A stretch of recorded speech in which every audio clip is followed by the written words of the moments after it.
సరుకమ్మిన డబ్బులతో అనుకున్న టైంకి మిగిలిన బ్యాలెన్స్ డబ్బులు కూడా అరేంజ్ చేసేవాళ్ళం. అసలు ఇప్పుడు ఏం చేయాలో కూడా అర్థం కావట్లేదు. ఈ పందెం నుంచి కానీ నేను ఓడిపోతే రామలక్ష్మి నాకు దూరం అయిపోద్ది. నన్ను నా కుటుంబాన్ని ఊరి నుంచి బహిష్కరిస్తారు. ఈ విషయం కానీ మా నాన్నకి తెలిస్తే గుండాకి చచ్చిపోతాడ్రా.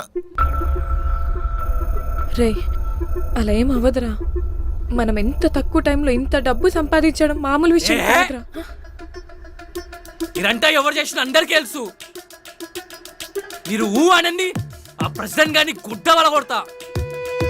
అరే మన సరుకురా మొత్తం కాలబెట్టేశారా. అరే రండిరా. అదంతా కాదన్నా, ఎంత తక్కువైనా చెప్పు. 36,000. నాకు 2,000 అన్న, మనుషులను తీసుకొచ్చి వేసేస్తా అని. మీరు అందరు గమ్మునుండండి. ఇప్పుడు మీరు వెళ్ళి మా నాన్నని కొడతారు. రేపు పొద్దున మా నాన్న మనుషులు తీసుకొచ్చి వీడింటికి వెళ్తారు.